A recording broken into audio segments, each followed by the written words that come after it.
आइए हम आप प्रार्थना करेंगे वचन में जाने से पहले। परमेश्वर यीशु, आज के वचन को हम तेरे हाथ में दे प्रभु। आज का वचन एक दोधारी तलवार के समान आने दे प्रभु, जो हमारे हृदय में ही नहीं जाए पर हमारे जीवन को भी बदले। परमेश्वर हर एक को ब्लेस कर, हर एक को आशीर्वादित कर।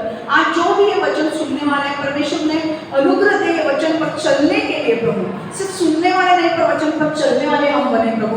और हर एक को ब्लेस कर, हर एक को आशीर्वादित कर और हर एक के जीवन में परमेश्वर तू 100 गुना फल ला प्रभु। यीशु के नाम से मैं प्रार्थना करती हूँ, आमेन आमेन आमेन।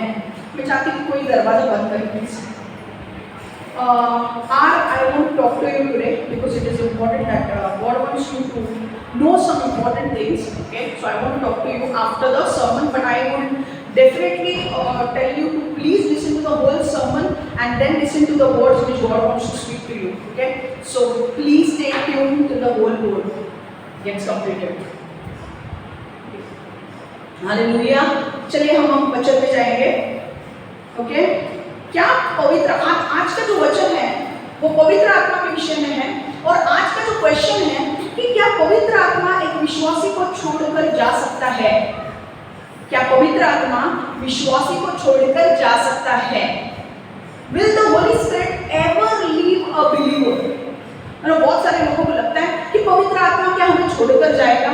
बहुत सारे लोगों को ये भी सवाल होता है कि अगर हमने पाप किया तो क्या हमें पवित्र आत्मा छोड़कर जाएगा। तो हर एक का उत्तर मैं आज देने वाली हूँ। आज आपको बहुत कुछ सीखने को मिलने वाला है। ओके, तो कुछ नया सीखने वाले हो, इसके लिए परमेश्वर को धन्यवाद दो। आमेन। आइए हम पहला प्रश्न लेंगे, क्या पवित्र आत्मा एक विश्वासी को छोड़कर जा सकता है? Will the Holy Spirit ever leave a believer? सीधे शब्दों में कहे तो नहीं, पवित्र आत्मा एक सच्चे विश्वासी को छोड़कर कभी नहीं जाएगा। पवित्र आत्मा विश्वासी को छोड़कर कभी नहीं जाएगा।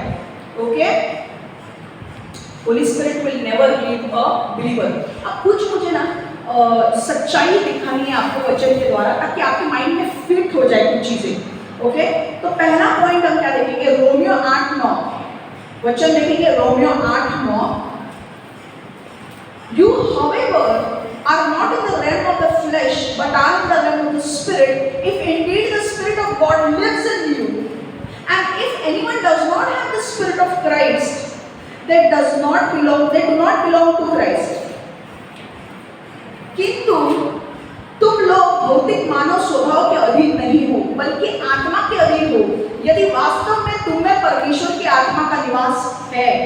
किंतु यदि किसी में यीशु मसीह का आत्मा नहीं है तो वो मसीह का नहीं है। ओके, अब यहाँ पर देखो, सब लोग यहाँ पर देखो, बाद में वचन लिखा, इधर वचन है, बाद में वचन आप सिर्फ लिख के लो। वचन आप बाद में वीडियो देखना वापस और वहां पे आप मार्किंग करना, ठीक है? इंपॉर्टेंट है ये। देखो यहाँ पर वचन में क्या लिखा है। वचन में वचन 9 वाला जो वचन है हम देखेंगे, and if anyone does not have the spirit of Christ, they do not belong to Christ. किंतु यदि किसी में यीशु मसीह की आत्मा नहीं है तो वो मसीह का नहीं है। इसका मतलब क्या है? दो चीजें आपको सीखनी है। स्पिरिट ऑफ क्राइस्ट, इंग्लिश में बोलते हैं स्पिरिट ऑफ क्राइस्ट, और यहाँ पे यीशु मसीह का आत्मा। यीशु मसीह का आत्मा मतलब क्या है? यीशु मसीह का आत्मा मतलब पवित्र आत्मा की बात हो रही है। स्पिरिट ऑफ क्राइस्ट मतलब पवित्र आत्मा की बात हो रही है। तो अब हम वचन को वापस पढ़ेंगे। किंतु यदि किसी में यीशु मसीह की आत्मा नहीं है तो वो मसीह का नहीं है। तो क्या मैं ऐसा बोल सकती हूँ, किंतु यदि किसी में पवित्र आत्मा नहीं है तो वो मसीह का नहीं है? मैं बोल सकती हूँ ना, यीशु का आत्मा मतलब पवित्र आत्मा है कि नहीं? सो मैं इंग्लिश में ये बोल सकती हूँ, and if spirit of Christ मतलब होली स्पिरिट, तो and if anyone does not have the holy spirit, they do not belong to Christ. समझ में आ रहा है? इसका मतलब क्या है? ये वचन का मतलब क्या है? ये वचन का मतलब सीधे तौर पे ये है कि अगर किसी में पवित्र आत्मा नहीं है, ये वचन सीधी तरीके से कहते हैं कि अगर किसी में पवित्र आत्मा नहीं है तो वो उसका उद्धार नहीं हुआ है। अगर किसी व्यक्ति के अंदर पवित्र आत्मा नहीं है तो उसका उद्धार नहीं हुआ है। समझ में आ रहा है? उद्धार होना मतलब क्या? एक व्यक्ति जब यीशु मसीह पर पहली बार विश्वास रखता है तो उसके पाप क्षमा हो जाते हैं, उसका नाम जीवन की पुस्तक में लिखा जाता है और पवित्र आत्मा उसके अंदर आकर रहता है। पर अगर किसी के अंदर पवित्र आत्मा ही नहीं है, इसका मतलब वो व्यक्ति का उद्धार नहीं हुआ है। ठीक है, अब ये पॉइंट क्लियर है? तो अब जो हम दुनिया के जो लोग देखते हैं उनके अंदर पवित्र आत्मा नहीं। पवित्र आत्मा कब आपके अंदर आएगा? जब आप विश्वास की उद्धार की प्रार्थना करोगे तब। जब आप यीशु मसीह को अपने मुंह से अंगीकार करोगे, यीशु मसीह को प्रभु के रूप में स्वीकार करोगे और उसके मृत्यु के ऊपर उसने जो मृत्यु किया है, बलिदान किया है, वो हमारे लिए, उसके मारे जाने, गाड़े जाने और तीसरे दिन जी उठने पर जब हम विश्वास रखेंगे तब क्या होगा? हमारे पाप क्षमा हो जाएंगे, हमारा नाम जीवन की पुस्तक में लिखा जाएगा और पवित्र आत्मा हमारे अंदर आएगा। तो जिसके अंदर पवित्र आत्मा नहीं है तो वो यीशु का नहीं है, इसका मतलब उसका उद्धार नहीं हुआ है। अब दूसरी बात है कि भाई जिसका उद्धार हुआ है उसका क्या? देखो आगे,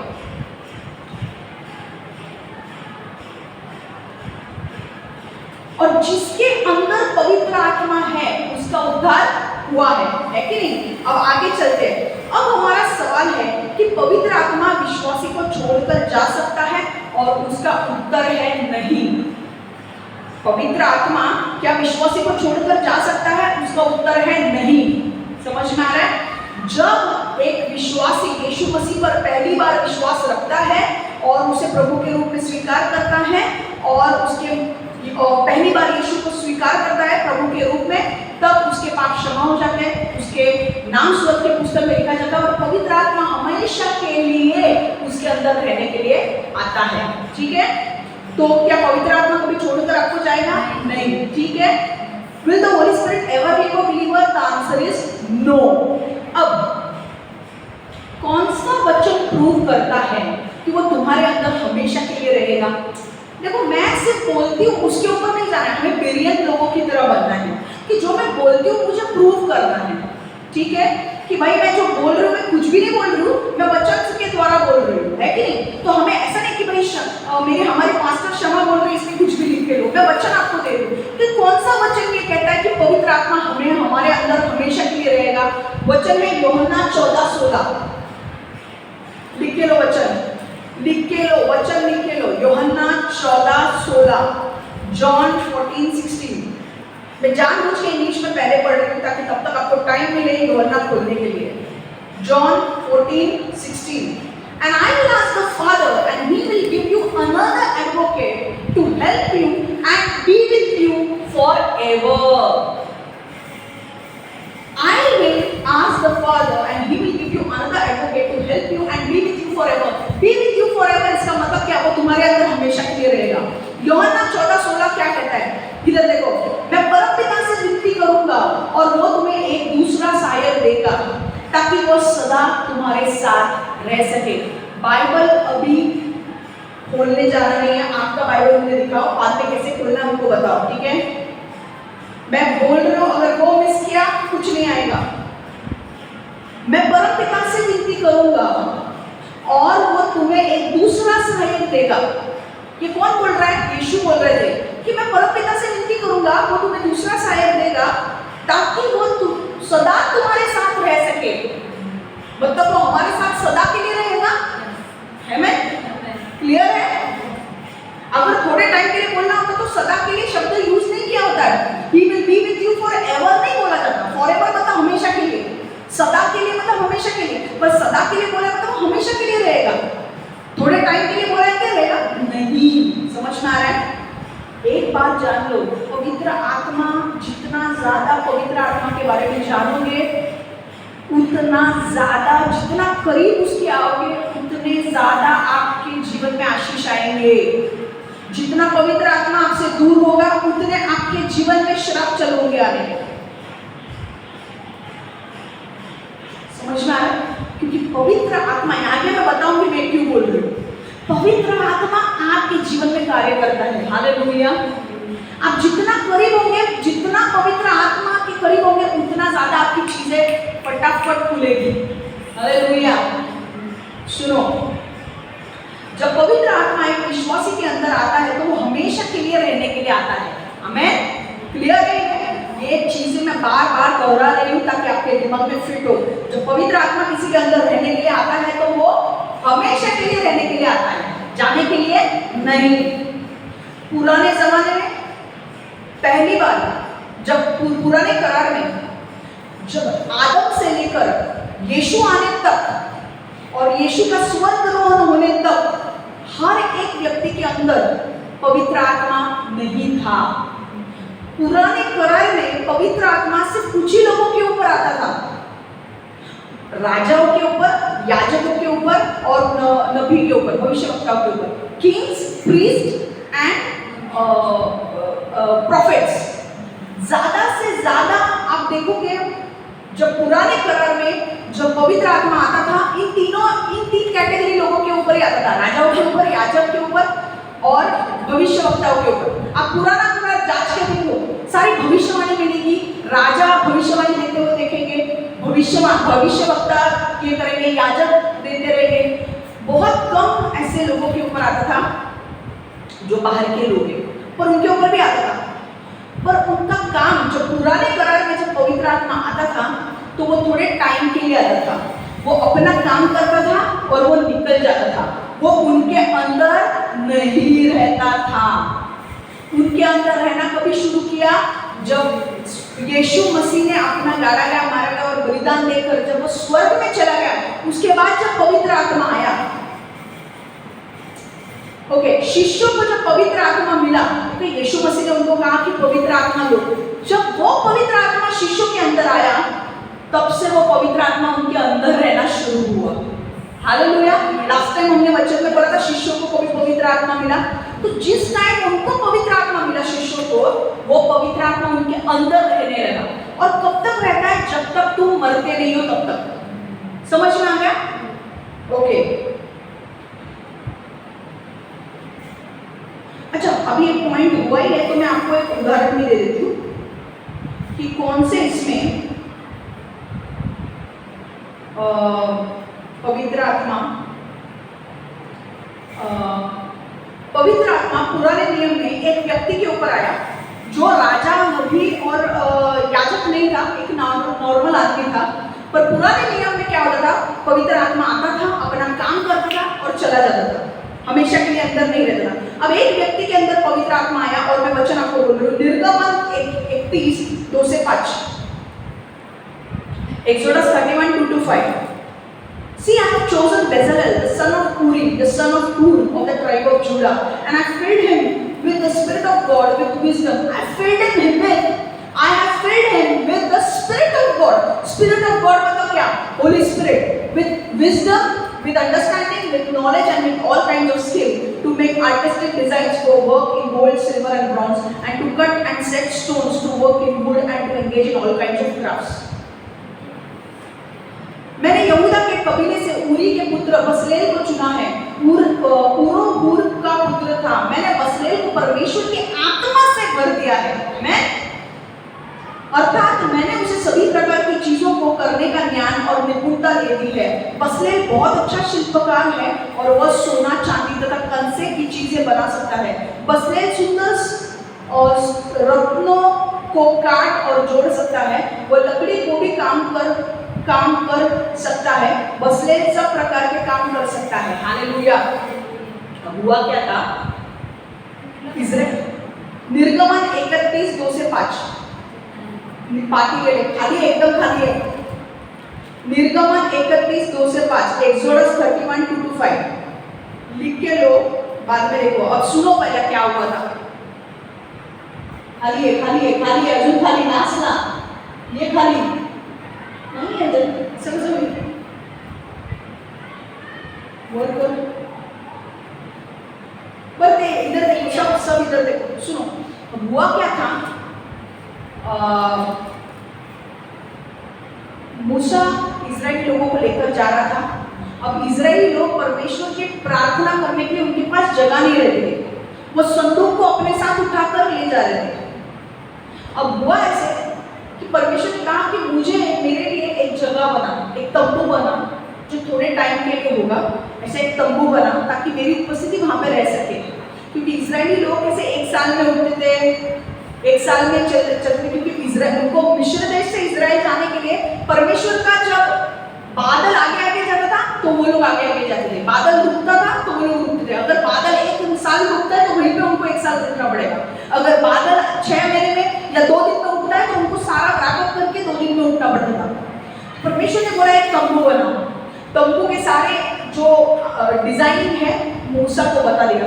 अब मूसा ने बोला परमेश्वर डिजाइन कौन करेगा, मेरे अंदर तो स्किल नहीं है। परमेश्वर ने बोला बसलेल करके जो व्यक्ति है उसके अंदर मैंने क्या दिया है, आत्मा दिया है, परमेश्वर की आत्मा दी है। देखो वचन पढ़ो, निर्गमन 31:2-5। मैंने यहूदा के कबीले से ऊरो के पुत्र बसलेल को चुना है। ऊरो हूर का पुत्र था। मैंने बसलेल को परमेश्वर की आत्मा से भर दिया है। हालेलुया। क्या चीज करने के लिए? मैंने उसे सभी प्रकार की चीजों को करने का ज्ञान और निपुणता दे दी है। समझ में आ रहा है? तो क्या होता था, वो काम करेगा, उसका काम होने के बाद पवित्र आत्मा निकल जाएगा। समझ में आ रहा है? बसलेल बहुत अच्छा शिल्पकार था, he was an architect. Okay, Bezalel was an architect. Architect लोग पता है ना क्या करता है, सब बांधता, और वो सोना चांदी तथा कंसे की चीजों बना सकता था। बसलेल सुंदर रत्नों को काट और जड़ सकता था। यह लकड़ी के काम भी कर सकता है। बसलेल सब प्रकार के काम कर सकता है। आपको याद है पुराने नियम में, अभी मैं वो बताऊंगी नहीं, पर साउल करके जो राजा था, दाऊद के पहले साउल राजा को चुना था।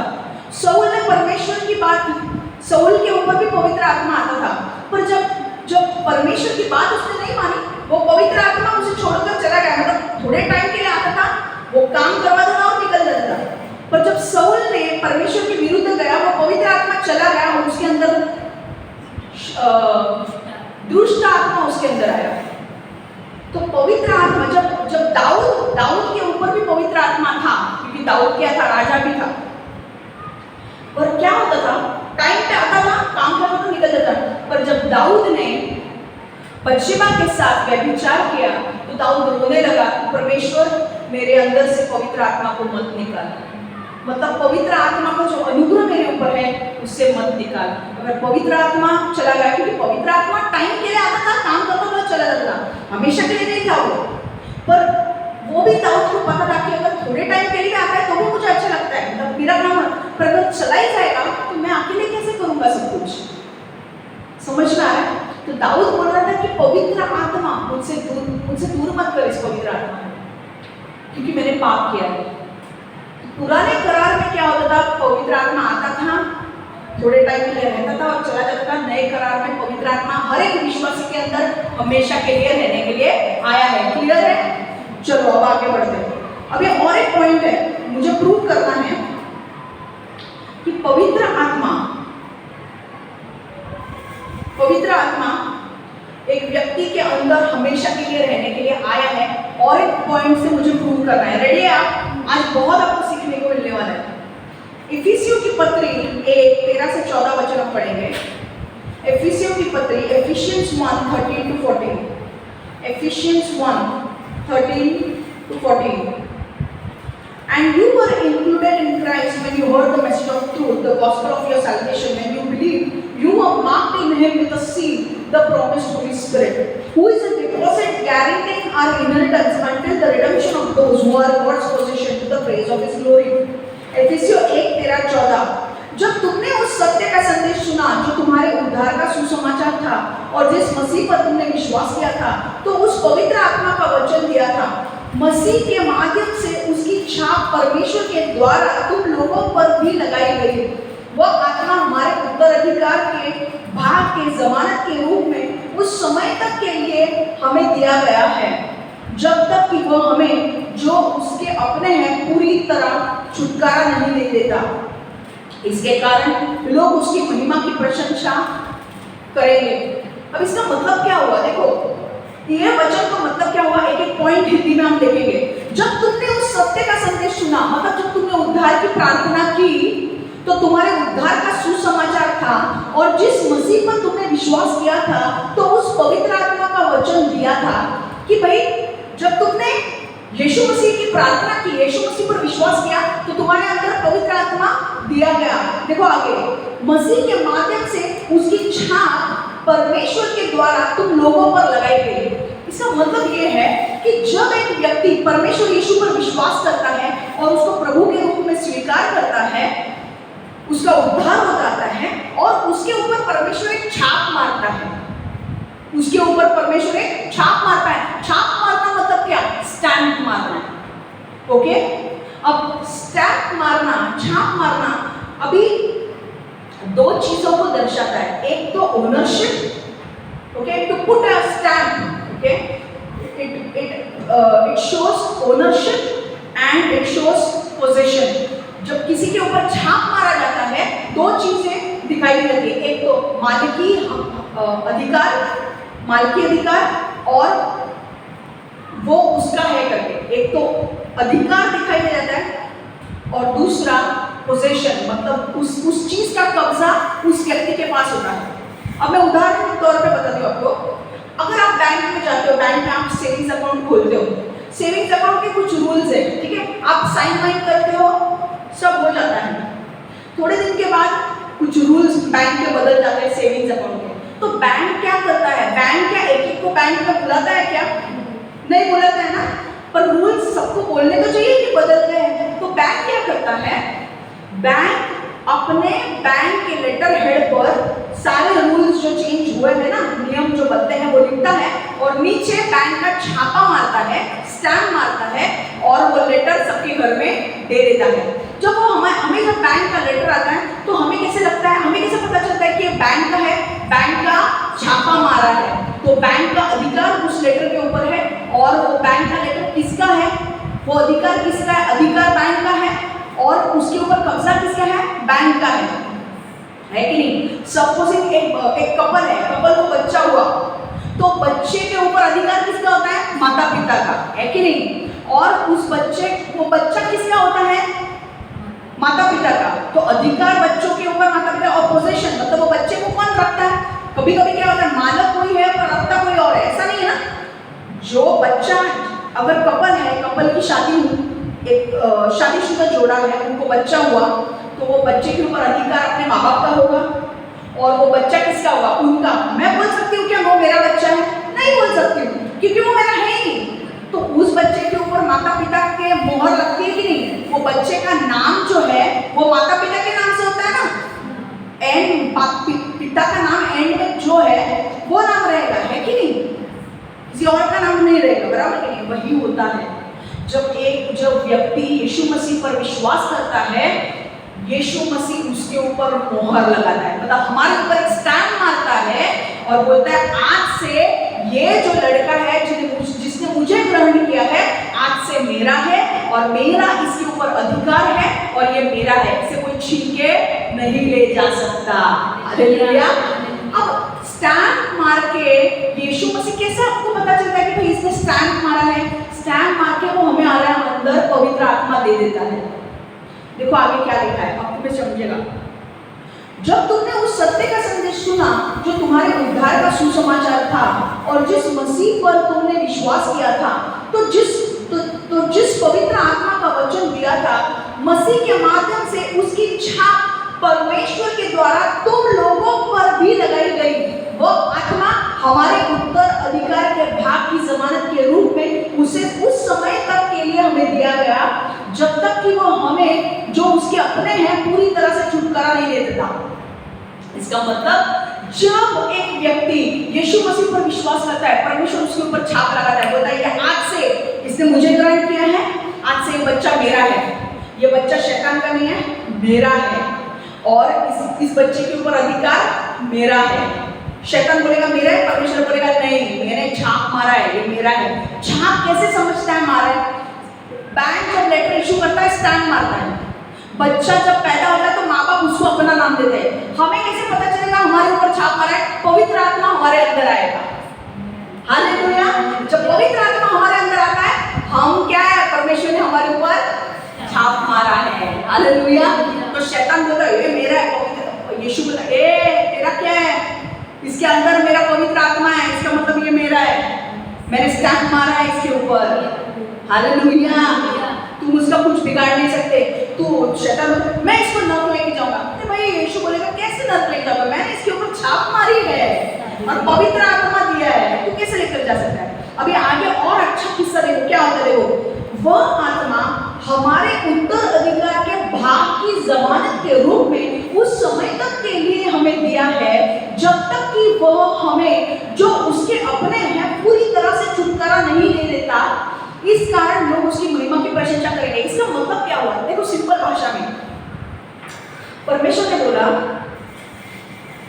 यीशु कविता ने मेरे ऊपर विश्वास किया, अब मैंने उसके ऊपर छाप मारा, मैंने उसको पवित्र आत्मा दे दिया।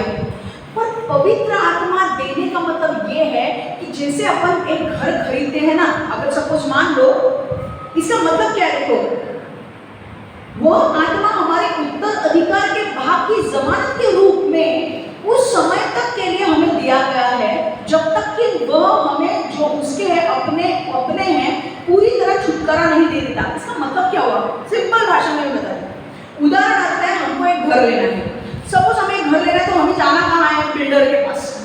बिल्डर के पास जाके हम फ्लैट देखते हैं, बोलते भाई ये फ्लैट हमें अच्छा लगा है, हमको ये घर चाहिए। बिल्डर क्या बोलता है, घर की कीमत 20 लाख रुपए है मान लो, तो बिल्डर बोलता है अगर तुम्हें ये घर तुम्हारे नाम पे चाहिए तो पहले डाउन पेमेंट देना पड़ेगा। डाउन पेमेंट मतलब क्या, शुरुआत की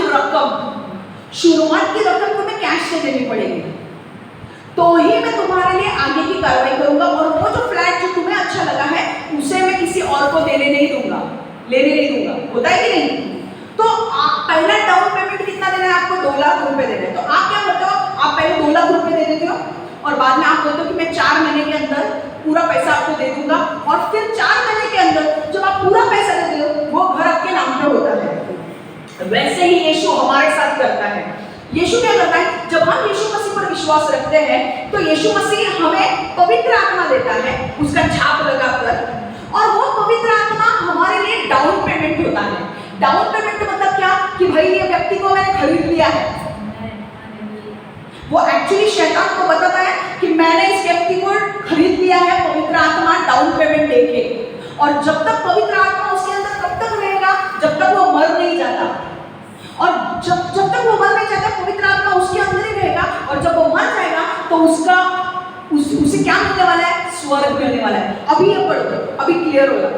वो आत्मा हमारे उत्तराधिकार के भाग की जमानत, उत्तराधिकार की जमानत मतलब क्या, हम जब यीशु मसीह पर विश्वास करते हैं तो हमारा विश्वास क्या होता है कि हमें स्वर्ग मिलने वाला है, हम स्वर्ग जाने वाले हैं। तो स्वर्ग जाने से पहले, मतलब स्वर्ग मतलब हमें हमारा फ्लैट मिलने वाला है, तो स्वर्ग जाने से पहले हमारा डाउन पेमेंट तो होना चाहिए ना। पहले पैसा तो हम देंगे तो भी हमें फ्लाइट है। तो परमेश्वर क्या बोलता है, तू विश्वास कैसे रखेगा कि मैं तुझे स्वर्ग दूंगा, पहले तेरे अंदर पवित्र आत्मा आएगा, वो पवित्र आत्मा मरते दम तक तेरे अंदर रहेगा, और जब फाइनल तेरा छुटकारा हो जाएगा इस शरीर से, जब तू मर जाएगा, तब तुम्हें मैं स्वर्ग का जो फ्लैट है, स्वर्ग है, वो मैं तुम्हें देने वाला हूँ। हालेलुया। तो परमेश्वर हमें मनाने के लिए वो बोलता है मैंने तुम्हें डाउन पेमेंट दिया है पवित्र आत्मा, और मैंने जब डाउन पेमेंट हम देते हैं इसका मतलब क्या होता है कि भाई मैं आगे का पैसा भी देने वाला हूँ। मैंने 2 लाख दिया है, मैं आगे का 18 लाख भी देकर घर खरीदने वाला हूँ। तो परमेश्वर बोलता है मैंने डाउन पेमेंट दे दिया है पवित्र आत्मा देकर, अब ये मेरा है और मैंने इसको घर भी दिया लेके रखा है स्वर्ग में। अभी वचन पढ़ो, वो आत्मा हमारे उत्तराधिकार के भाग की जमानत के रूप में आत्मा दिया है, डाउन पेमेंट के रूप में आत्मा दिया है। उस समय तक के लिए, कितने समय तक के लिए हमें दिया गया है, जब तक कि वह हमें जो उसके अपने हैं पूरी तरह छुटकारा नहीं दे देता। छुटकारा मतलब जब तक हम मर नहीं जाते तब तक पवित्र आत्मा हमारे अंदर रहेगा। क्लियर है? इसके कारण लोग उसकी महिमा का प्रशंसा करेंगे। समझना है? ए बाबा, हाँ थोड़ा तो इंटरेस्ट दिखाओ। क्या है यार तुम लोग मतलब खुशी नहीं है क्या?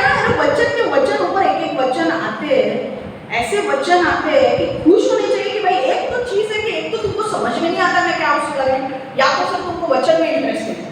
2 ही चीज दर्शाते हैं, एक तो तुमको मैं जो सिखाती हूँ तुमको समझ में नहीं आता है, नहीं तो फिर तुमको वचन में इंटरेस्ट नहीं है। अरे भाई तुमको इतने ट्रूथ पता चल रहे, सच्चाई पता चल रही, खुश होने के बाद इतना आत्मा आएगा। हाँ क्या है,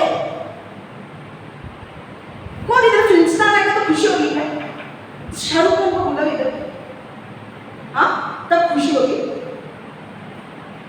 भाई। जिसने उसको बनाया ना वो उसकी बात हो रही है यहाँ पे। थोड़ा तो ये रखो ना अपने अंदर, थोड़ा ज़ील रखो ना।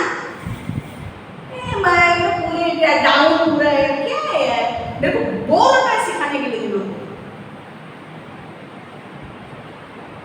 मैं इंग्लिश वालों को बोल रही हूँ, who is a deposit guaranteeing our inheritance until the redemption of those who are God's possession to the praise of His glory. जो मैंने अभी बोला आपको, it's a down payment. Please यार परमेश्वर के बारे में जरा सीरियस होना सीखो। लाइफ में कभी आगे एक क्षमा मेरे को मदद करना, मेरे का घर का काम नहीं हो रहा है, तो क्षमा है पवित्र आत्मा से भरकर क्षमा आएगी और क्षमा दिखाएगी कौन सा घर लेने।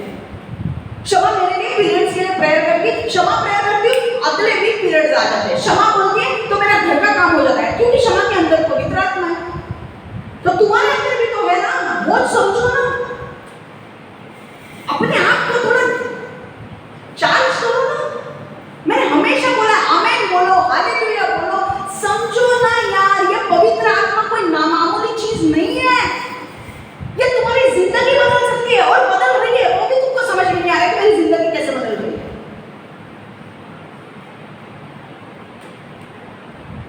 मैं जो हूं ना, मैं सीधा मुंह पे बोलती हूँ, मैं किसी के पीठ पीछे नहीं करती हूँ, फालतू काम मेरे को आते नहीं। मैं जो हूं मैं मुंह पे बोलती हूँ, जो अच्छा लगता है मैं उसे अप्रिशिएट करती हूँ, जो गलत लगता है ना मैं उसको डांटती भी हूँ।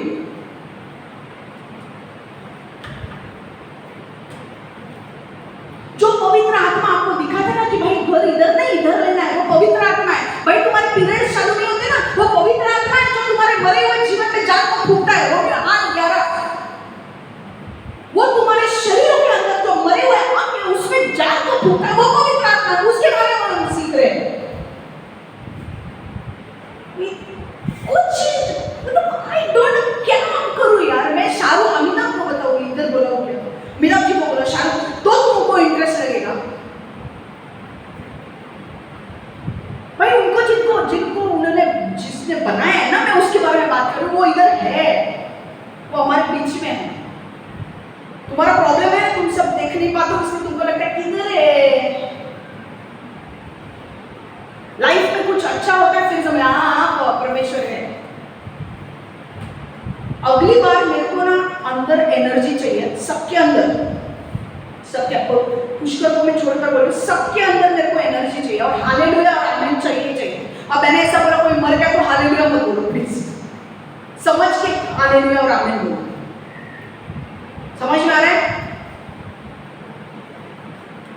कितना इंपॉर्टेंट बच्चा है ये। तो मराठी में समझ इतना सिर्फ पढ़ते हो, अगर वचन वचन वचन में पढ़ते हो पर समझ में कुछ नहीं आता। मैं खुल करके एक्सपोज करके बता रही हूँ वचन क्या है। जोपर्यंत देव आम्ही जे त्याचे आहोत त्यांना पूर्ण आणि शेवटचे स्वातंत्र्य देईपर्यंत पवित्र आत्मा आमचा वतनेचा हिश्श्याचा विस्तार आहे आणि यामुळे त्याला गौरवाची स्तुती होईल। समझ में आ रहा है? आज पवित्र आत्मा आपके अंदर दिया है, इसका मतलब आपको स्वर्ग 100% मिलने वाला है। आमेन। यस, आमेन जोर से बोलो, जोर से। हाँ, ये एनर्जी चाहिए मुझे। अपने लाइफ में कुछ हो या ना हो, ये एनर्जी हमेशा रखो। कोई तुम्हारे पीठ पीछे बोले, कोई कुछ बोले, हटाओ उस चीज को। तुम क्या हो तुम जानते हो। हालेलुया, तुम्हारे अंदर पवित्र आत्मा है। कौन क्या बोल रहा है कौन क्या है, इससे कुछ फर्क नहीं पड़ता। तुम क्या हो और क्या नहीं परमेश्वर देखता है। Hallelujah, hallelujah.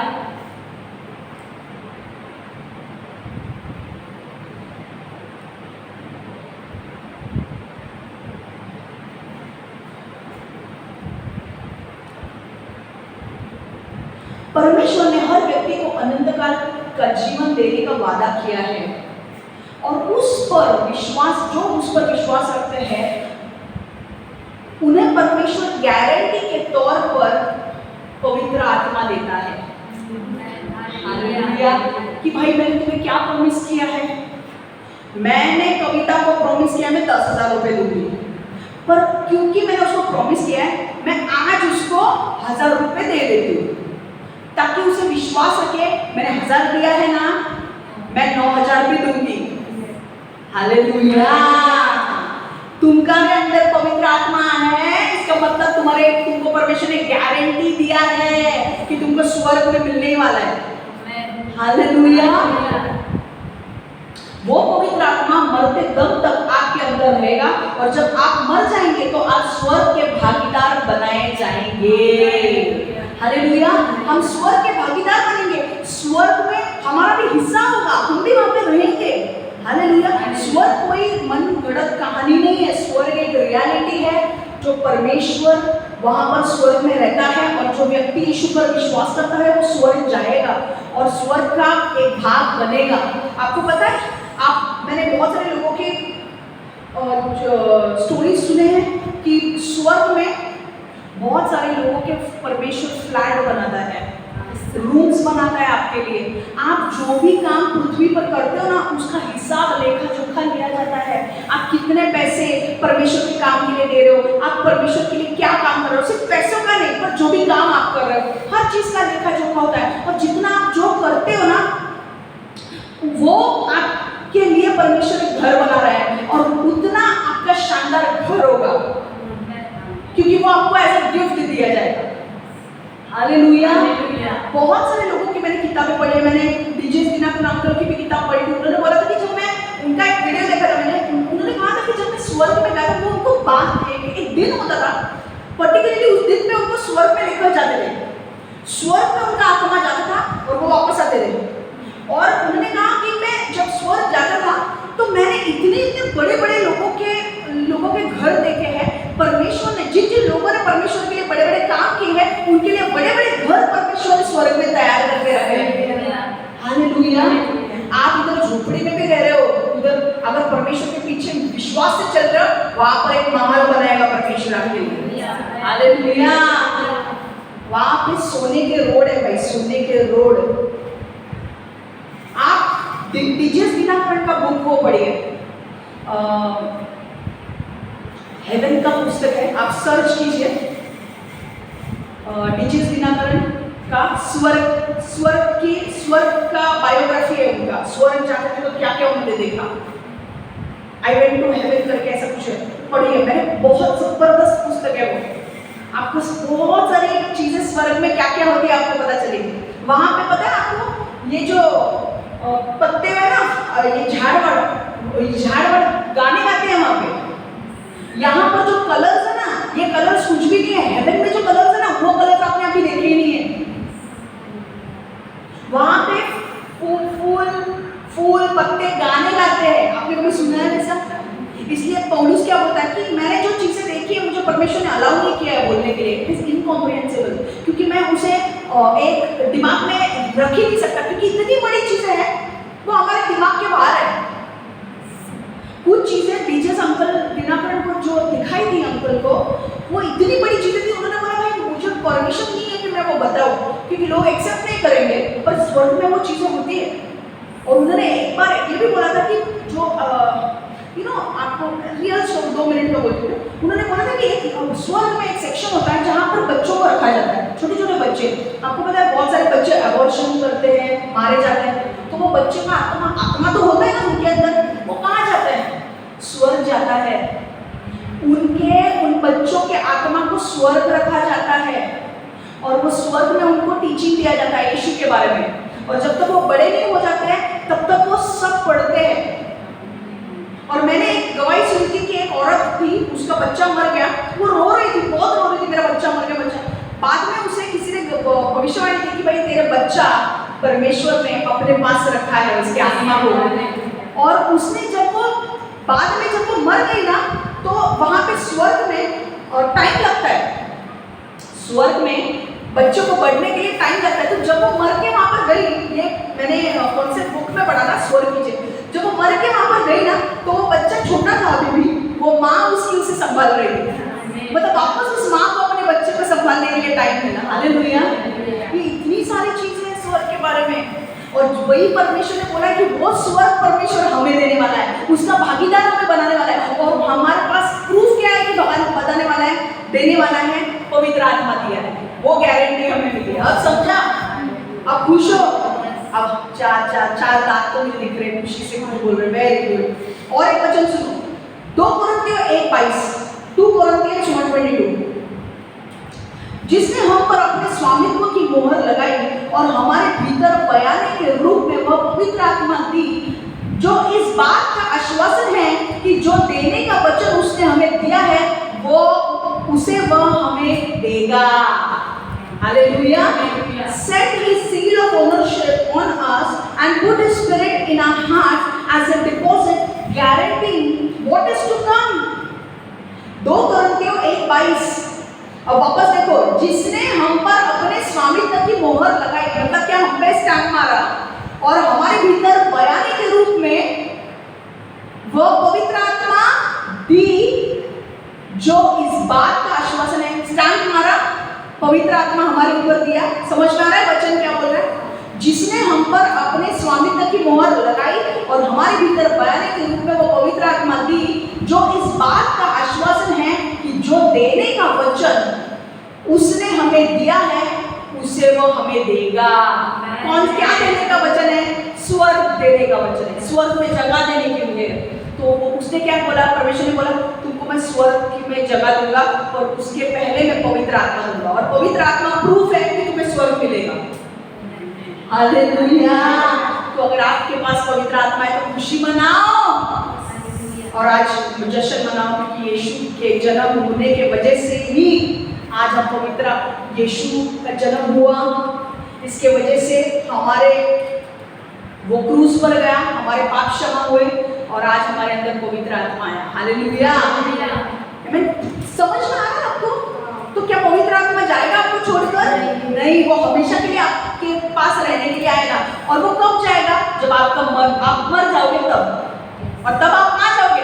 स्वर्ग। समझ में आ रहा है? तो कोई आपको बोलेगा अरे क्या तेरे को क्या प्रूफ है? ये वचन दिखाओ। समझ में आ रहा है? It is a deposit guaranteeing what is to come. What is going to come? Heaven. We are going to have an inheritance in heaven. समझ में आ रहा है? अच्छा, लास्ट पार्ट, अब ये पार्ट बहुत इंपॉर्टेंट है, अगर नहीं समझा तो सब भूल जाओगे, ठीक है? क्या अगर हम पाप करते हैं तो क्या पवित्र आत्मा हमें छोड़कर जाएगा? ये पॉइंट बहुत इंपॉर्टेंट है। अगर हम पाप करते हैं तो क्या पवित्र आत्मा हमें छोड़कर जाएगा?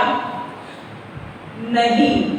उत्तर है नहीं। जब आप पाप करते हो तो पवित्र आत्मा आपको छोड़कर नहीं जाएगा। When you sin, okay? What if? Question is, what if I sin? Will the Holy Spirit leave me? No, Holy Spirit will not leave you even if you sin.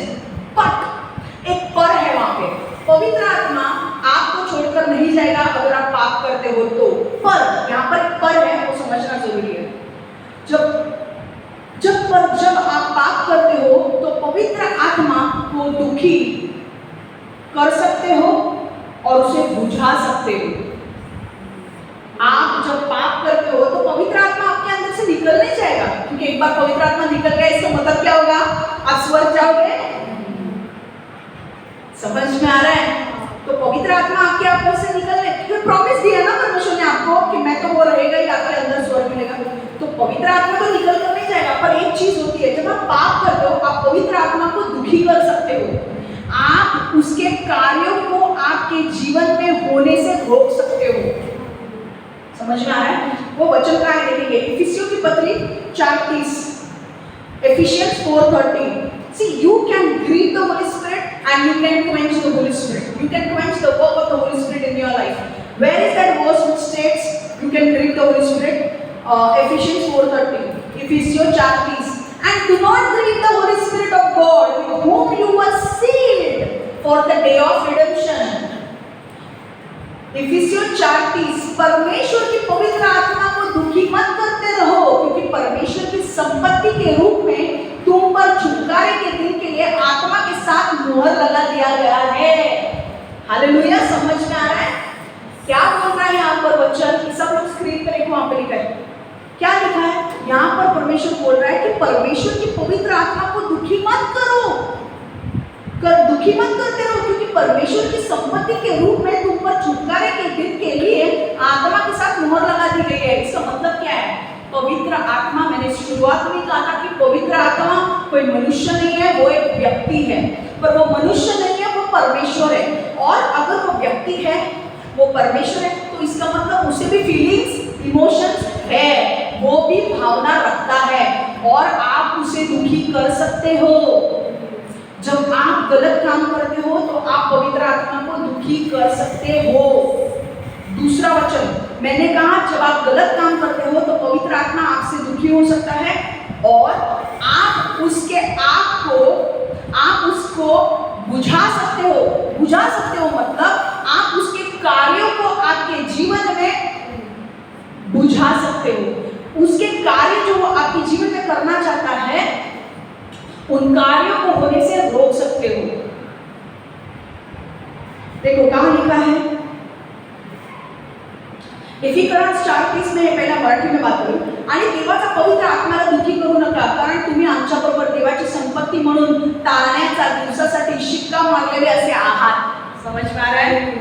अब ये देखो, अब वो वचन देखो कहां पे लिखा है कि पवित्र आत्मा के साथ आपका रिश्ता है और उस रिश्ते को मत बुझाओ। इसका मतलब देखो, मैंने एक कहा कि पवित्र आत्मा, जब आप पाप करते हो तो पवित्र आत्मा दुखी हो सकता है, और वहां पे लिखा है कि आप उसे बुझा सकते हो। बुझा सकते हो मतलब क्या? पवित्र आत्मा का जो रिश्ता आपके साथ है उस रिश्ते को आप बुझा सकते हो। समझ में आ रहा है? उस रिश्ता खराब हो सकता है। समझ में आ रहा है?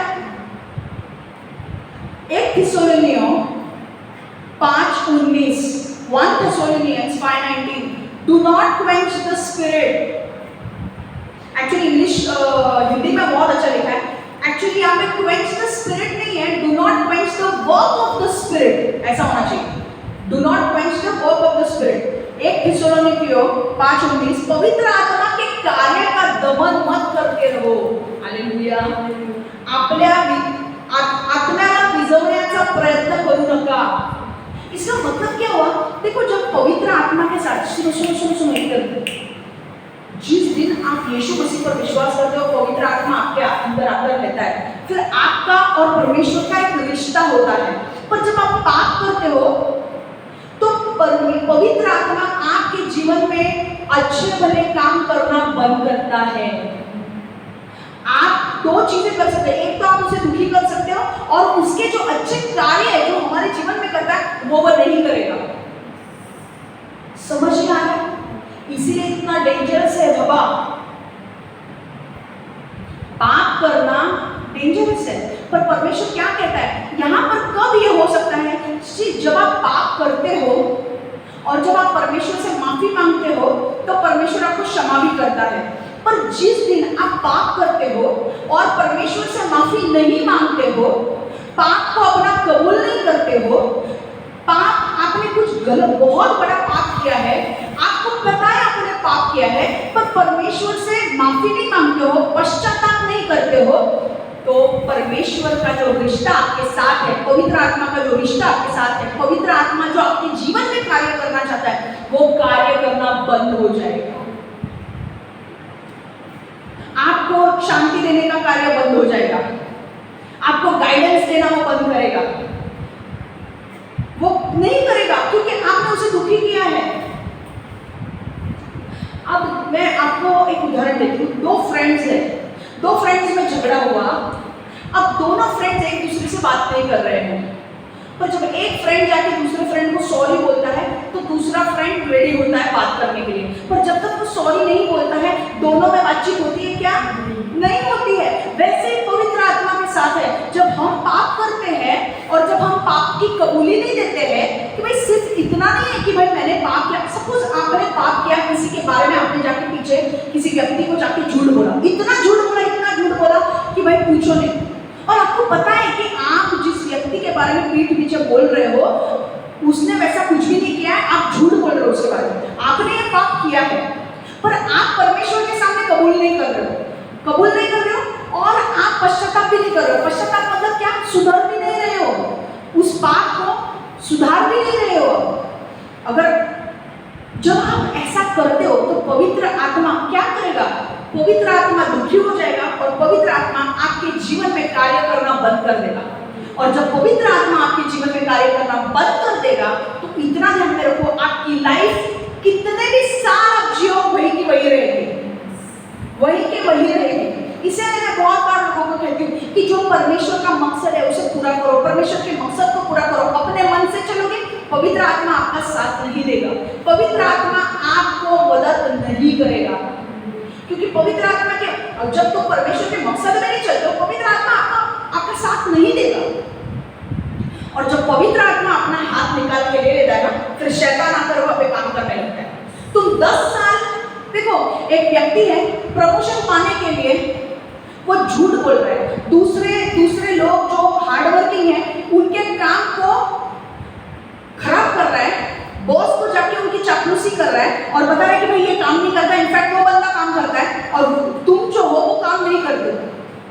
और तुमको प्रमोशन चाहिए, शॉर्टकट वे से तुमको प्रमोशन चाहिए, और वो बंदा जो हार्ड वर्किंग है उसके फाइल्स को तुम डिलीट करते हो रात को कंप्यूटर खोल के, क्यों? ताकि उसको प्रमोशन ना मिले। अब क्या परमेश्वर ये देख नहीं रहा है? तुमको क्या लगता है जब तुम ये काम करोगे तुमको प्रमोशन मिलेगा? नहीं मिलेगा। क्यों? क्यों नहीं मिलेगा? क्योंकि भाई तुम गलत तरीके से उन चीजों को पाने की कोशिश कर रहे हो। तुम मेहनत करो और लो। अब सपोज एक व्यक्ति, एक ख्रिस्ती व्यक्ति अगर वो ये काम करता है तो उसे प्रमोशन मिलेगा? किसी और को भी नहीं मिलेगा, क्योंकि परमेश्वर क्या है? उसका न्याय परमेश्वर है, वो न्याय अपना करेगा। पर परमेश्वर क्या बोलेगा? ये तो मेरा बच्चा है, ये बच्चा मेरा बच्चा होकर भी गलत काम कर रहा है और मुझे आकर बोल भी नहीं रहा है। मुझे पता है सब कुछ, पर मुझे ये भी नहीं पता है कि इतना गलत काम कर रहा है। मेरे पीठ पीछे किसी और के जाके, भले ही वो विश्वासु नहीं है, उसके फाइल्स को डिलीट कर रहा है, उसको प्रमोशन को रोक रहा है। तुमको क्या लगता है पवित्र आत्मा तुम्हें ब्लेस करेगा? इनफैक्ट तुम्हारे बॉस को पवित्र आत्मा का कार्य अंदर होगा कि इसे प्रमोशन मत दे। किसे प्रमोशन दे? वो व्यक्ति जो हार्ड वर्किंग है ना, उसको प्रमोशन दे। आप बोलोगे कि अरे मैं तो शॉर्टकट लेके किसी के फाइल डिलीट कर रहा हूँ, किसी के पीछे झूठ बोल रहा हूँ जाके, उसको क्या समझ में आ रहा है मैं क्या कर रहा हूँ? कौन कर रहा है उसको क्या समझेगा? मैंने रात को उसके फाइल डिलीट किया, उसको थोड़ी समझेगा। पवित्र आत्मा उस बॉस के अंदर कार्य करेगा जिसकी तुम चापलूसी करते हो।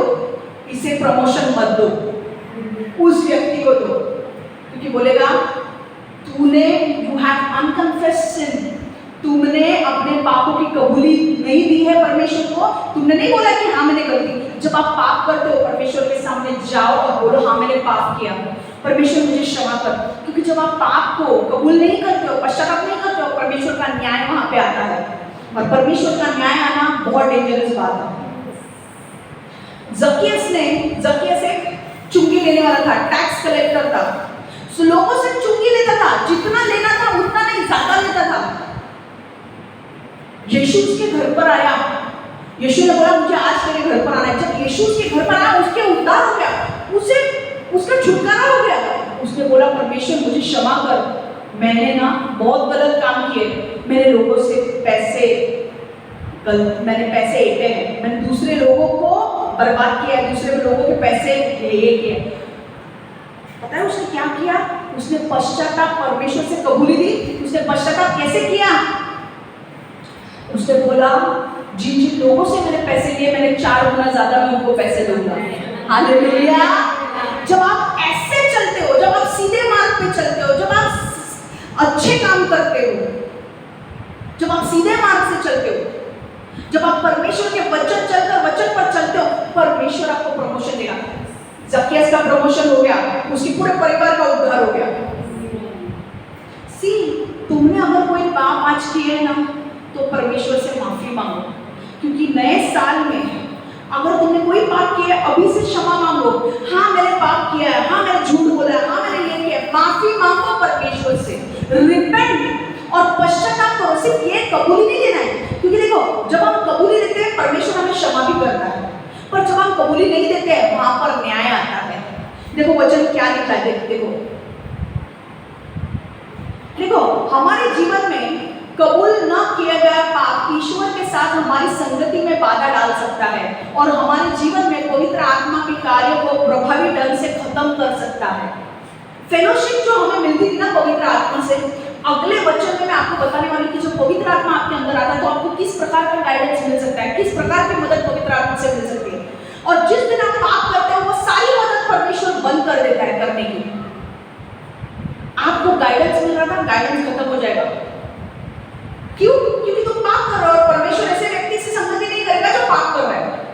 समझ में आ रहा है? 1 यूहन्ना 1:9 क्या बोल रहा है? If 1 John 1:9, if we confess our sins, he is faithful and just and will forgive us our sins and purify us from all unrighteousness. यदि हम अपने पाप को स्वीकार कर ले तो हमारे पापों को क्षमा करने के लिए परमेश्वर विश्वसनीय है और न्यायपूर्ण है और समुचित है तथा वो सभी पापों से हमें शुद्ध करता है। हालेलुया। अब जब हम परमेश्वर के पास जाते हैं और कबूली देते हैं कि हाँ परमेश्वर मैंने झूठ बोला, परमेश्वर आपको क्षमा करता है। पर जब आप झूठ बोलते हो, गलत काम करते हो और परमेश्वर से क्षमा नहीं मांगते हो, पश्चाताप नहीं करते हो, पश्चाताप करना मतलब क्या? वो बुरे काम करना छोड़ देना। वो बुरे काम करना छोड़ देना। जब तक आप पश्चाताप कबूली नहीं देते हो और पश्चाताप नहीं करते हो, पवित्र आत्मा आपके साथ फेलोशिप नहीं करेगा, पवित्र आत्मा आपके साथ संगति नहीं करेगा, और उसके जो बेनिफिट्स है ना, उसके जो पवित्र आत्मा जब आपके साथ रहता है, उसके जो कार्य है, जो आपको ब्लेसिंग्स होते हैं ना, वो ब्लेसिंग्स मिलना बंद हो जाएंगे और वहां पे क्या होगा चालू? श्राप। क्योंकि जब शैतान को पता चलता है अरे ये तो सारे मेरे बातों पे चल रहा है, झूठ में झूठ बोल रहा है, ये मेरे काम कर रहा है, अब पवित्र आत्मा थोड़ी इसके साथ रहेगा, और शैतान को आप एंट्री दे देते हो आपके जीवन में बर्बाद करने के लिए आपको। इसीलिए जब भी आप पाप करो, ऐसा नहीं होगा कि हम पाप नहीं करते, पाप सब करते हैं, पर कबूल करो भाई, कबूल करो। रात को बैठो, परमेश्वर मैंने ये काम किया, मुझे क्षमा कर, मैं आगे से ये काम नहीं करूंगा। उसी वक्त परमेश्वर आपके पाप को क्षमा कर देगा। पर अगर आपने कबूली नहीं दी, आज वार्निंग है कुछ लोगों को, अगर आपने कबूली नहीं दी तो न्याय आपके ऊपर आने वाला है, और वो न्याय सिर्फ आपको नहीं, आपके परिवार को भी बर्बाद करेगा। हालेलुया। मेरा वचन यहीं पे समाप्त हो रहा है, ठीक है? इंग्लिश में सिर्फ मैं बोलती हूँ, sin always has a consequences in our relationship with God. While our relationship with God is secure in Christ, देखो एक चीज है, जब आप पाप करते हो तो आपका रिश्ता परमेश्वर के साथ टूटता नहीं है। आपने पाप करने के बाद भी आप परमेश्वर के पुत्र हो, पुत्री हो, वो आपका पिता है, पर आपके साथ जो वो संगति करता था, जो आपके साथ बात करता था, वो करना बंद करेगा। समझ में आया? हस्बैंड एंड वाइफ में रिलेशनशिप में क्या होता है, अगर हस्बैंड एंड वाइफ से कोई गलती हो गई तो हस्बैंड एंड वाइफ एक दूसरे से बात नहीं करते, वो लोग अलग अलग बेडरूम में सोते हैं। पर इसका मतलब ये है क्या कि उनका रिश्ता टूट गया? नहीं, वो लोग अभी भी, उनका सरनेम एक ही है, रिश्ता एक ही है, सिर्फ एक दूसरे से बात नहीं कर रहे, अलग अलग बेडरूम में सो रहे हैं, राइट? पर जब हस्बैंड या वाइफ जब सॉरी बोलती है तो वो वापस एक हो जाते हैं। वैसे ही पवित्र आत्मा के साथ होता है। जब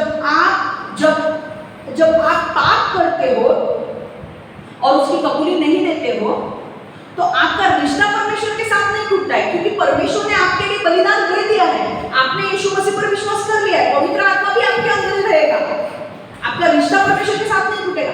पर आपके साथ जो संगति परमेश्वर करता था, जो परमेश्वर आपके ऊपर आशीष देता था, वो आशीष नहीं मिलेगी। मतलब आप स्वर्ग जाओगे पर आशीष पृथ्वी पर नहीं मिलेगी। स्वर्ग जाओगे आप, स्वर्ग नहीं रुकेगा आपको, पर यहाँ पर जो आशीष है ना, वो आशीष सब रुक जाएंगे। ऐसी लाइफ किसको चाहिए भाई? 10-20 साल से उसी जगह पे हो, कौन चाहता है ऐसी लाइफ? नहीं, हमको तो बढ़ना है, आगे बढ़ना है। इसीलिए मैं सबसे निवेदन करती हूँ, अगर आपने कोई भी पाप किया है, कोई भी अनकन्फेस्ड सिन है जो आपने किया है, परमेश्वर से क्षमा नहीं मांगे, आज एक चांस है, परमेश्वर से क्षमा मांगो। हालेलुया, मांगो और परमेश्वर को बोलो, परमेश्वर मुझे बदल, मुझे पश्चाताप करना है, क्योंकि मैं नहीं चाहती कि मेरे अगले साल में 2024 में मेरी लाइफ वही की वही रहे। मेरी लाइफ में मुझे बदलाव चाहिए, मेरे लाइफ में मुझे आशीष चाहिए, मेरे लाइफ में मुझे सिर्फ वो रिलेशन नहीं रखना है कि मैं सिर्फ स्वर्ग आऊं। मेरा रिलेशनशिप अभी पृथ्वी पर भी जब मैं हूँ, मुझे तेरे साथ अच्छा रिलेशन रखना है, मुझे तेरे साथ बात करनी है, मुझे तेरा गाइडेंस चाहिए, मुझे तेरी उपस्थिति चाहिए। Hallelujah, amen. Sin always has consequences in our relationship with God. While our relationship with God is secure in Christ, unconfessed sin in our lives can hinder our fellowship with God and effectively quench the Holy Spirit's working in our lives. That is why it is so important to confess our sins, because God is faithful and just and will forgive us our sins and purify us from all unrighteousness. So while the Holy Spirit will never leave us, the benefits and joy of His presence can in fact depart from us. Amen. वो सारी चीजें जा सकती है, पर हमें कैसा relation maintain करना है? मजबूत रिलेशनशिप परमेश्वर के साथ मेंटेन करनी है। और अगर मजबूत करना है तो हमें पापों से हमें पापों की कबूली देना है, अनकन्फेस्ड सिन नहीं रखना है। We have to confess our sins, पापों की कबूली देनी है, and we have to repent. Repent मतलब जो पाप किए उसे सुधरो। अगर आपने किसी के बारे में जाके झूठ बोला है, किसी के बारे में गलत अफवाह फैलाई है, किसी के बारे में गलत लोगों को खड़ा किया है झूठ बोलने के लिए, तो आज ये दिन है, पश्चाताप करो ने इस व्यक्ति के बारे में गलत बोला है, उनको सच्चाई बताओ कि नहीं, ये व्यक्ति ने ऐसा नहीं किया, हमने इसके बारे में प्लान करके हमने झूठ बोला इसके बारे में। आज अगर ये करोगे तो 2024 में अच्छे दिन देखोगे, वरना I am telling you judgment is on you, judgment तुम्हारे ऊपर है। और इस बार तुम्हें और डेट्स नहीं मिलने वाली है। तुम्हारा न्याय, ये बोलना नहीं चाहिए पर मैं बोल रही हूँ, तुम्हारा न्याय जिसको समझना है वो समझे। जो न्याय के लिए तुम लोग भीख मांग रहे हो ना, तुम्हारा बॉस जो भीख मांग रहा है ना, उसको एक डेट मिल रही है आगे आगे आगे, पर अब आगे नहीं मिलेगी, वो तारीख के ऊपर तारीख नहीं जाएगी। तुम्हारा जजमेंट इज ऑन, और जजमेंट होने वाला है इस हफ्ते। इसलिए मैं आज बोल रही हूँ, इफ अगर तुमने लोगों के खिलाफ बात किए हैं, बोला है किसी के गलत खिलाफ, तो आज जाकर उस व्यक्ति को कॉल करो और सारी चीजें सच सच बता दो। Amen. God bless you all. मैं मेरा वचन यहीं पे समाप्त कर रही हूँ। I want to talk to you, there is something important that I want to talk to you. Okay, ठीक है।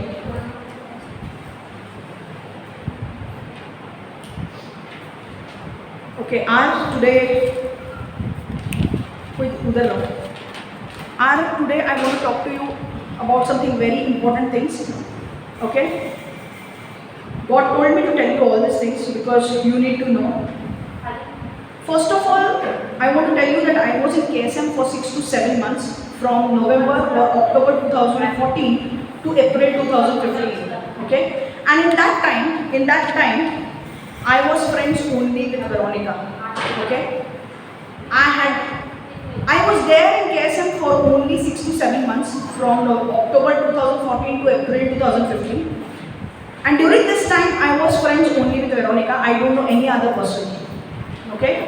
So now, first of all, and this I want to make it clear. Secondly, Veronica and all other people are lying about me. They are all showing you wrong proof. Apart from Veronica, I don't know any other person. I was friends with Veronica and I used to share many things with her.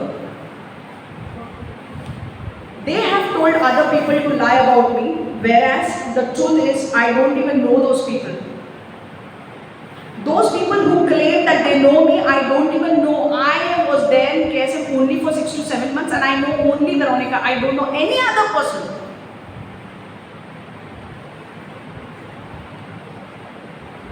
And I was not in a mood to make friendship with any other person because I was in spirits. My life was completely in spirits. I lost my job. I left my job. I left my church, and I was in search of another church. And I was there only for 6 to 7 months. And I was not in a mood to make friendship with any other person. So I was only friends with Veronica. So if they are claiming that yes, I knew somebody and I was with somebody, they are lying. They are all fake. 1 minute. Veronica was my best friend and I shared with her about my visions which God gave it to me. The vision about my future spouse. Because of this information, many people in KSM are trying to destroy this vision. God gave it to me. That vision includes many things about, that vision is very special to me because God revealed me who my future spouse is. And I shared those things with Veronica. And I know that I told her that I saw a lake or something, a sea, I don't know, and there were huge buildings around that lake, okay? And there was a pathway where people were walking, and there were benches. And I was sitting with my future spouse on that bench, and then there was greenery, and there were another bench. There was another bench. There were a lot of benches. There was a greenery patch, and there was a lot of benches. And I told her, see, I have seen this vision, and this vision belongs to my future spouse, and I have seen him. And I said, see, I don't know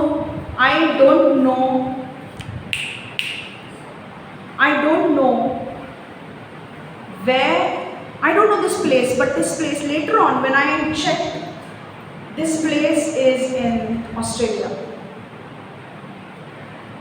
And the person whom I saw on that bench was you are. that it was you. It was you, R. It was you. You might feel, why am I saying all these things? But it's important that you are the fulfillment of that vision. You are the fulfillment of that vision. Veronica knew all these things. She wanted to destroy my purpose as well as your purpose. You can ask her, you can ask Veronica. Veronica, you are a jealous person and you have hired all wrong people against me to destroy my purpose. But God will not allow you to destroy the purpose. God is warning you and all your team that if you don't confess the truth, Holy Spirit judgment is going to come upon you and all your team, and your life is going to be destroyed with your team. Last warning which God is giving you, tell the truth to R about my vision and how he is connected to that vision. R, you are connected to this vision. The person, this vision which I saw, the place which God showed me was Australia, and the person who was sitting on that bench was you. And you are the fulfillment of that vision. And when I asked God that, I got this vision when I was speaking in tongues. So when I asked God that, God, who is this person who is sitting next to me on that bench? He said, he is your future spouse. And I don't know, but I have to tell you that you are the fulfillment of that vision. You are the fulfillment of that vision. You are that person who was sitting with me on that bench. And we were in Australia. I don't know in which place is that. But I saw sea, I saw big buildings, I saw a park where people were walking, I saw some benches. And the person who was sitting next to me was you, R.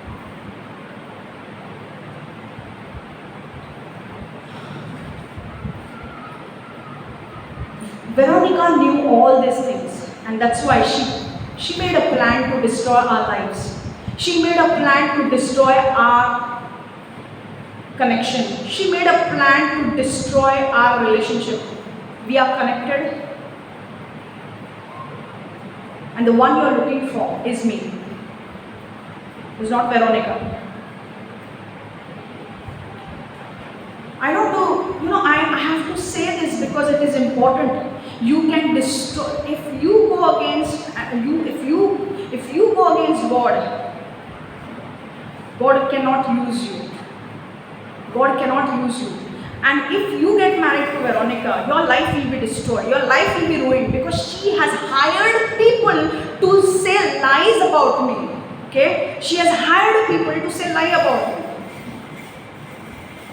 And you know why? You can go and ask her why she has done it, because she knows we two are meant for each other. I'm repeating this thing again. We two are meant for each other. And this is God's will. Ask Veronica if this is true or not.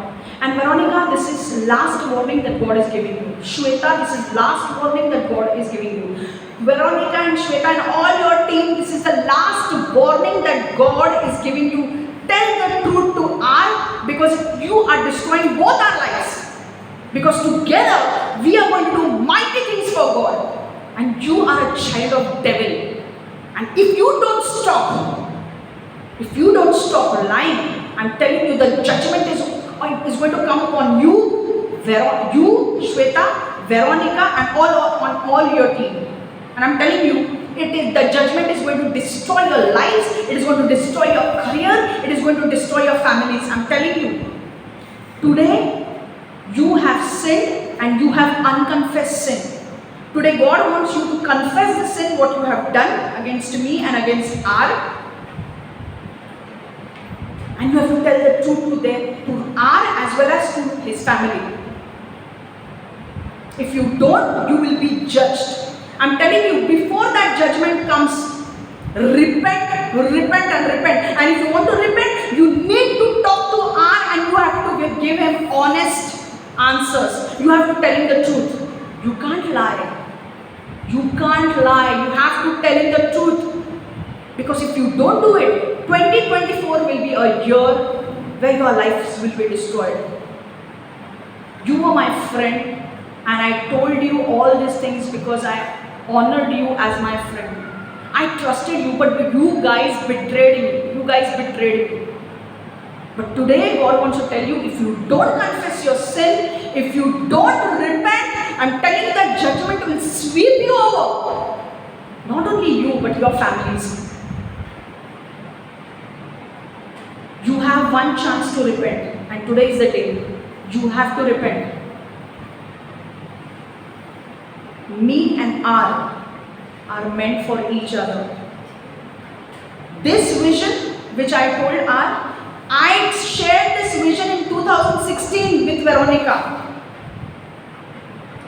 And 2016, and now it is 2023. Can you just imagine? 7 or 8 years I'm waiting for this vision to fulfill, and you are the fulfillment of this vision.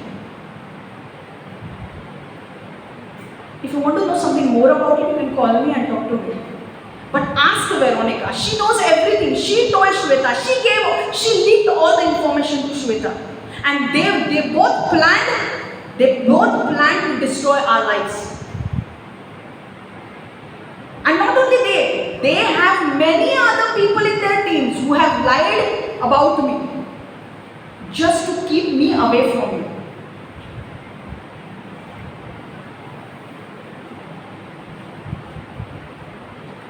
They are jealous of me because I'm going to meet my future spouse very soon. They are jealous of me. They don't want me to fulfill my purpose. They don't want me to fulfill my purpose. They don't want you to fulfill your purpose, and that's why they have planned it. It's been 7 to 8 years that I'm waiting for this vision to be fulfilled, and you are the fulfillment.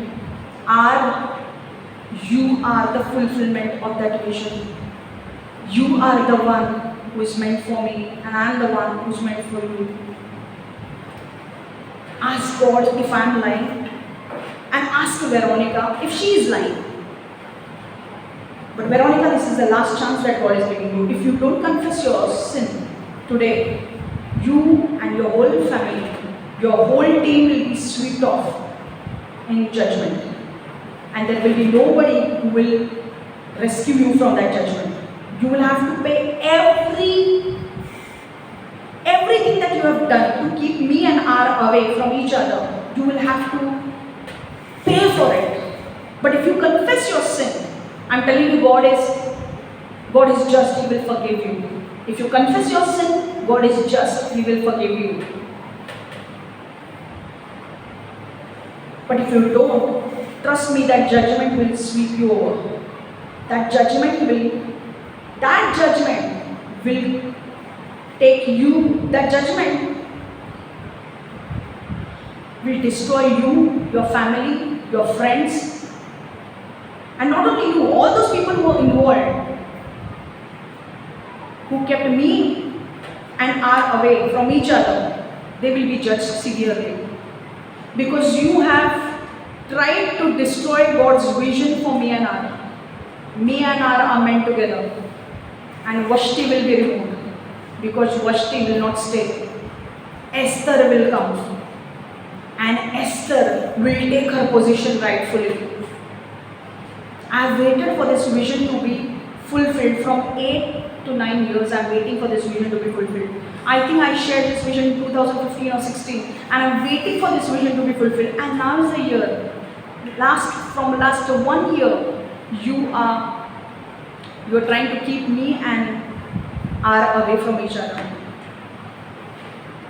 As per God, we are meant for each other. Me and R are meant for each other, and you will be removed. And last but not the least, this is one final time I am giving you the warning. Tell them the truth. Veronica, tell them the truth. Confess your sin. Confess your sin. If you don't confess, you will be judged. And not only you, all the people who are involved with you. And you will be judged, not only you, with your families you will be judged. And your lives will be ruined and destroyed. I don't want it to happen. I want you to confess that sin. And I know that God is just. God will forgive you. This applies to Shweta as well. She was also involved. They both have ruined my and your life. They both planned.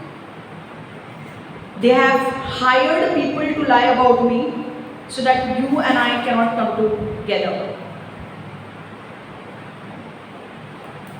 This is the truth. And I pray that today the truth will be revealed to you. No more extensions will be given to them. The truth will be revealed to you today itself.